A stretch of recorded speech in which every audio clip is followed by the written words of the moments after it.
Good evening. You're watching AWANI Tonight with me, Farhana Sheikh. The parents of child with autism Zayn Rayyan Abdul Matin have been charged with child neglect at the Sessions Court. The couple, both 29 years old, pleaded not guilty and claimed trial. Zaim Ikwan Zahari and Ismanira Abdul Manaf were jointly accused of neglecting their 6-year-old son, potentially causing him physical injuries. They were charged under Section 31(1)A of the Child Act and Section 34 of the Penal Code. Both face a maximum fine of 50,000 ringgit or imprisonment for up to 20 years or both if convicted. The accused were offered bail of 10,000 ringgit each, with additional conditions that they report to the nearby police station every month and not to harass the prosecution witnesses. The case was fixed for mention on July 26. In December last year, Zayn Rayyan's body was found in a stream near his home at Idaman Damansara Damai Apartments a day after he was reported missing. National footballer Faisal Halim says he contemplated ending his career on the pitch after suffering serious injuries from an acid attack. In a first public appearance, he says he was willing to do so for the safety of his family. Saya tak kisah. Saya sanggup hilang gaji saya berpuluh ribu. Saya nak balik ke kampung, duduk tenang. Saya boleh bekerja walaupun sehari RM50, RM1. Janji keluarga saya selamat. Saya tak perlu hidup dalam ketakutan. Sebab apa yang berlaku kepada saya ni satu benda yang luar jangkaan dan luar yang saya memang tak boleh terima. Keluarga saya semua dalam ketakutan. Tapi apa yang semangat, orang ramai mendoakan saya, membuat saya semangat untuk teruskan kerjaya saya. Faisal said he hoped to return to the pitch in the next 1 to 2 months, although doctors say it could take up to 6 months. The Selangor FC player had been splashed with acid by an unknown assailant on May 5th, suffering 4th-degree burns and landing in the intensive care unit for 10 days. Following multiple surgeries, he was discharged on May 25th and transported to a secret location to focus on recovery. Meanwhile, the proposed bill on the merger of the Malaysian Aviation Commission (MAVCOM) and the Civil Aviation Authority of Malaysia (CAAM) will be tabled in the upcoming Parliament sessions this month. Once passed, Transport Minister Anthony Loh says the bills would see MAVCOM and all its staff slowly integrated into the CAAM over months sometime next year. Loh said on June 5th the Cabinet agreed to table the Malaysian Aviation Commission Dissolution Bill 2024 and the Civil Aviation Authority of Malaysia Amendment Bill. He added that the merger of the two agencies also aims to reduce bureaucratic hurdles and improve the civil aviation service delivery system, especially in licensing services. Dengan penggabungan MAVCOM dan CAAM kelak, tiada lagi keperluan untuk mendapat kelulusan berasingan daripada dua agensi. Sebaliknya, satu entiti kerajaan akan memproses permohonan kelulusan teknikal dan pengeluaran lesen kepada syarikat-syarikat yang terlibat dalam industri penerbangan. Loh explained that such a unified mechanism is adopted by several countries in the global aviation sector, including the US, UK, Germany, Singapore and China. He said the merger is expected to be completed sometime next year. In other news, the Malaysian Anti-Corruption Commission (MACC) is still working to locate businessman Dato' Muhammad Adlan Berhan in connection with a graft case. Chief Commissioner Tan Sri Azam Baki says the agency's next steps include working with Interpol and other authorities to locate him. Azam said there were no new developments in the investigation for now, as Muhammad Adlan had not been found nor had he contacted the MACC to surrender.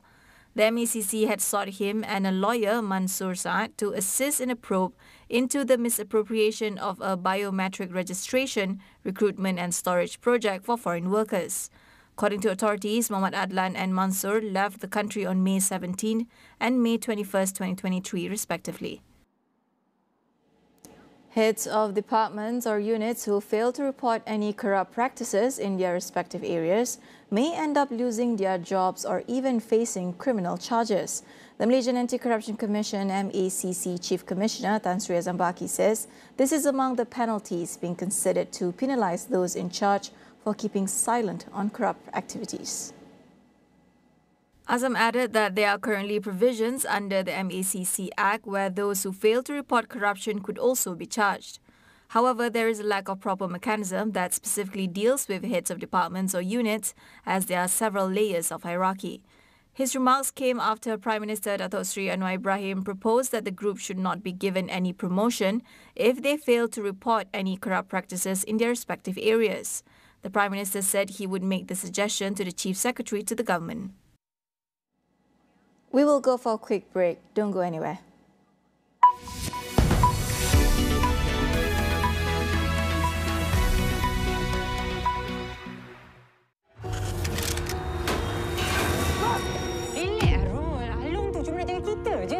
Jaga kita pun benda jaga kita. Korang ni semua sama je, keras kepala macam Along. Korang nak aku mati, hadap orang seorang. Kalau ada apa-apa yang berlaku, siapa nak jaga adik-adik aku? Siapa? Maafkan Allah. Aku harap satu hari nanti engkau ada ruang dalam hati kau untuk maafkan aku. Itu je aku minta. Sampai ruang dalam hati aku pun nak jajah kan.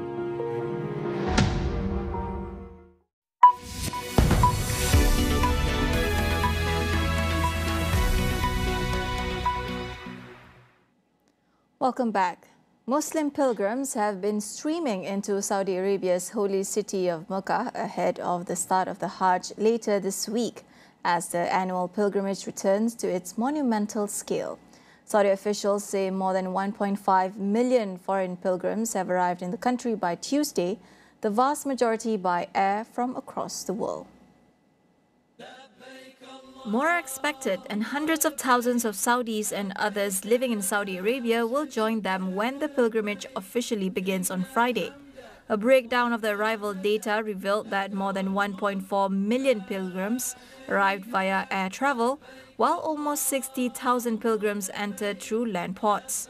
Meanwhile, seaports received a total of 4,710 pilgrims, according to state news agency SPA. Saudi officials have said they expect the number of pilgrims this year to exceed 2023, when more than 1.8 million people performed Hajj, approaching pre-pandemic levels. In 2019, more than 2.4 million Muslims made the pilgrimage. The pilgrims included 4,200 Palestinians from the occupied West Bank who arrived in Mecca earlier this month, according to the Palestinian Ministry of Awqaf and Religious Affairs. Palestinians in the Gaza Strip were not able to travel to Saudi Arabia for Hajj this year because of the 8th-month war between Israel and Hamas. On Friday, pilgrims will move to the mountain of Arafat for a day-long vigil, then to Muzdalifah, a rocky plain area a few miles away. In Muzdalifah, pilgrims then collect pebbles to be used in the symbolic stoning of pillars representing the devil back in Mina. Okay, now I'm at the Hira Culture Center, situated very near to the historical Hira cave, right? So this is a place where the pilgrims will come and experience the spectacular showcase of the Hira and the prophecy, most importantly, the prophecies stories, the Quranic stories, and this is also an opportunity for the pilgrims to come and to spend a bit for their loved ones like me, and of course to maybe to relax a bit before the 8th of Zulhijjah, which will be the Wukuf Day, which will fall very soon. Shafizan Johari for Astro AWANI. The U.S. Federal Reserve held its interest rate steady and penciled in just one rate cut for 2024, down from the 3 expected in March. The Fed voted unanimously to maintain its benchmark interest rate between 5.25% and 5.5%, and said modest progress had been made towards its long-term inflation target of 2%. The announcement suggests that central bank officials remain wary about cutting rates too soon, despite consumer inflation data published early on Wednesday, which pointed to a slowdown in the rate of price increases in May. The annual consumer price index came in at 3.3% in May, down 0.1 percentage point from April and unchanged on a monthly basis, slightly below expectations. Speaking after the rate decision was announced, Fed Chairman Jerome Powell welcomed the inflation data, but added that the U.S. Central Bank needs to see more good inflation readings before it gains sufficient confidence to consider cutting interest rates. He said that the Fed is prepared to maintain the current target range for the federal funds rate as long as appropriate, if the U.S. economy remains strong and inflation persists.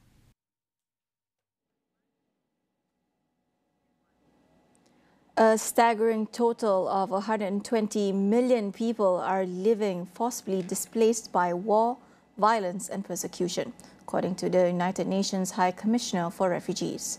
The UNHCR said forced displacement across the globe had risen for a 12th consecutive year to a record high, with conflicts in Gaza, Ukraine and Myanmar forcing even more people to flee their homes. In its report on global trends in displacement, the UN Refugee Agency said that there had been a yearly increase in the number of people forcibly displaced over the last 12 years. This includes refugees, asylum seekers, internally displaced people, people being forced by conflict, by persecution, as well as by different and increasingly complex forms of violence. The report also pointed to a palpable increase in crises and also highlighted how climate change is impacting population movement and driving conflicts. UNHCR last year declared 43 emergencies across 29 countries, more than 4 times what was common just a few years ago.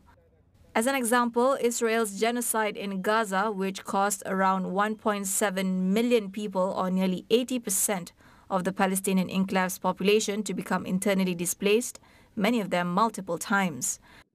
As for the war raging in Ukraine since Russia's full-scale invasion in February 2022, the UN estimated that around 750,000 people became newly displaced inside the country last year, with a total of 3.7 million internally displaced people registered by the end of 2023. Wild horses have returned to the Golden Steppe for Kazakhstan for the first time in 200 years. This follows a decades-long program to reintroduce the world's last wild horses to their original habitat. Czech army planes had transported the horses from Prague and Berlin to central Kazakhstan. The horses will spend a year in an acclimatization enclosure to learn to find food and water during the harsh winter. The endangered sandy brown Przewalski horses once roamed across Central Asia, but they disappeared from the wild by the end of the 1960s, although they remained in captivity. Now the Prague Zoo in the Czech Republic, which manages the studbook for the species, wants to return them to the Golden Steppe, a vast area of grassland and wetland covering some 7,000 square kilometers. The first group of 7 horses arrived in early June, with a further 40 planned over the next 5 years. That wraps up AWANI Tonight. I'm Farhana Sheikh. Thank you for watching.